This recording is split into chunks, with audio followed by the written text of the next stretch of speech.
Jokowi mengaku tak puas dengan kinerja menteri di tengah pandemi COVID-19. Ia mengatakan tak puas dengan kinerja yang dibuat para pembantu tugas kepresidenan itu. Jokowi beranggapan program-program itu bisa ditingkatkan lebih baik lagi. Oleh karena itu, ia mengajak masyarakat untuk memberikan usulan-usulan demi perbaikan kebijakan ke depan. Jokowi mengatakan saat ini pemerintah telah meningkatkan alokasi anggaran dari 203,9 triliun menjadi 239,53 triliun rupiah untuk membantu meringankan beban masyarakat dari dampak ekonomi akibat pandemi virus corona. Dana itu direalisasikan ke berbagai program, seperti program Keluarga Harapan, bantuan pangan non-tunai, sembako, bantuan sosial tunai, kartu prakerja, bantuan langsung tunai, dana desa, banpres produktif untuk modal kerja, subsidi gaji, dan diskon listrik. Jokowi menambahkan 7 bulan penanganan pandemi COVID-19 memberikan banyak pelajaran dan penyesuaian. COVID-19 disebut Jokowi menuntut penanganan dan kebijakan yang adaptif mengikuti kondisi pandemi. Saat ini pemerintah terus mencari dan mengembangkan solusi terbaik penanganan COVID-19. Jokowi menilai solusi terbaik di suatu negara belum tentu dapat diterapkan sama di negara-negara lain oleh karena perbedaan kondisi di setiap negara. Jokowi juga menyampaikan apresiasinya kepada para dokter, tenaga medis, TNI, Polri hingga ASN yang hingga kini masih berjibaku dalam penanganan pandemi. Tim Liputan Berita 1. Pemirsa, Jokowi sorot hasil penanganan COVID. Itulah topik Morning Talk kita pagi ini. Dan untuk membahasnya, kita telah terhubung dengan Dhani Amrul, tenaga ahli utama kantor staf kepresidenan atau KSP. Dan seperti biasa Anda juga bisa berpartisipasi dengan menghubungi kami. Saya sapa dulu, selamat pagi Mas Dhani. Selamat pagi Mas, Assalamualaikum warahmatullahi wabarakatuh. Waalaikumsalam warahmatullahi wabarakatuh. Dan salam sehat selalu kepada pemirsa Berita 1 yang berbahagia. Terima kasih Mas Dhani, salam sehat juga. Mas Dhani, ini untuk kedua kalinya Presiden menyoroti kinerja menterinya. Kalau di awal pada bulan Juli lalu memang saat ini tidak sekeras tegurannya pada bulan Juli lalu. Tetapi setidaknya ini mengindikasikan ada kinerja yang kurang maksimal dari para pembantunya. Anda melihatnya bagaimana ini di mata Presiden? Kinerja menteri ini memang jalan di tempat atau seperti apa Mas Dhani? Jadi pertama yang perlu juga kami informasikan bahwa dalam hal ini kami coba concern, kantor staf presiden coba concern untuk melakukan inisiasi percepatan.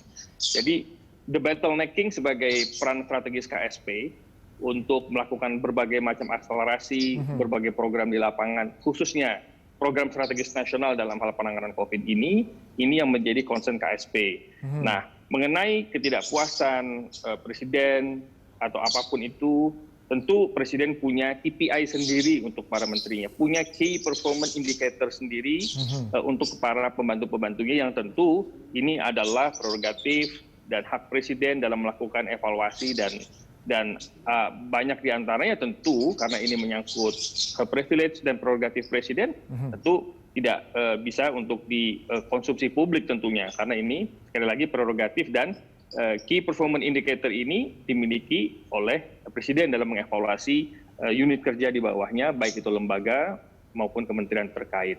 Nah, yang kedua dalam hal penanganan isu strategis nasional masalah penanganan COVID ini yang dibagi di dalam koridor kesehatan dan juga ekonomi, bahwa Presiden dengan jelas mengatakan bahwa yang terutama, yang menjadi prioritas utama adalah masalah kesehatan, dan inilah program yang didorong penyerapan anggarannya bisa secara maksimal. Nah, namun demikian, permasalahan kesehatan ini dengan program 3T yang dilakukan oleh pemerintah, ini juga perlu didorong juga untuk keseimbangan sektor lain seperti sektor ekonomi.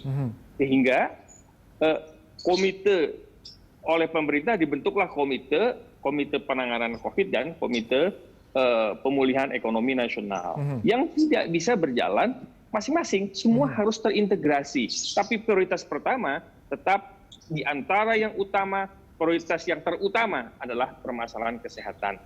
Nah, di satu sisi bahwa pemerintah juga melihat kalau dari sisi penanganan kesehatan kita walaupun memang belum sempurna, dan ini juga diakui oleh Bapak Presiden, memang kita belum sempurna, tapi kita setiap harinya berupaya untuk lebih baik.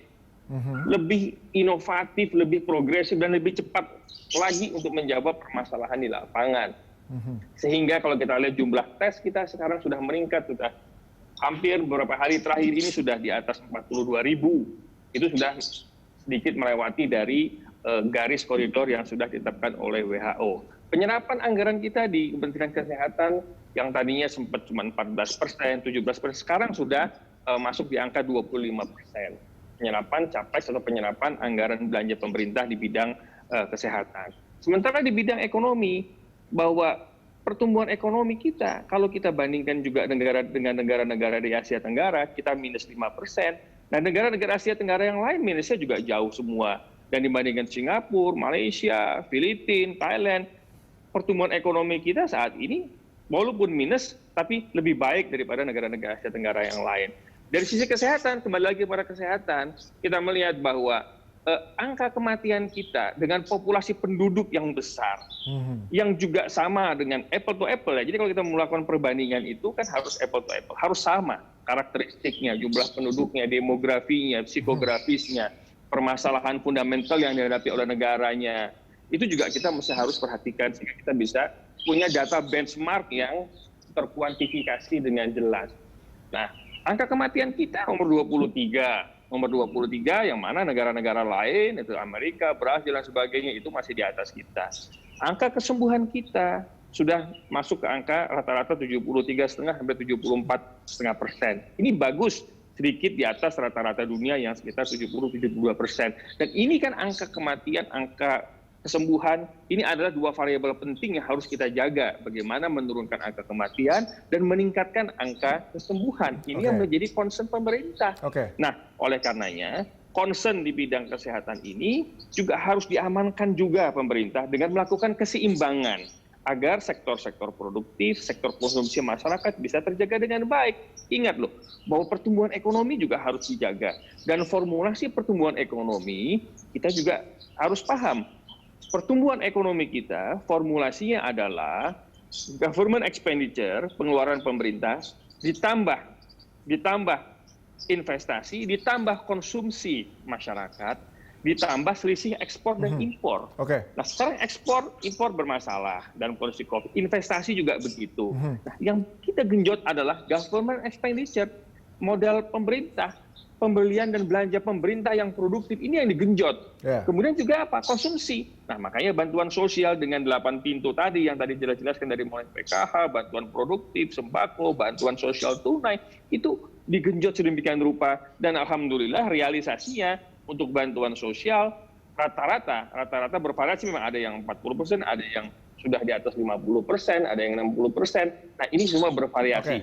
Namun Mas Dhani, kita jaga untuk menjaga keseimbangan kalau daya kita beli mendengar pernyataan dari Presiden Jokowi yang mengutamakan keseimbangan, artinya ketika ingin menggenjot lagi kinerja menteri, artinya di sini apa yang di mata Presiden masih kurang dan harus diperbaiki lagi dalam kinerja penanganan COVID ini, Mas Dhani?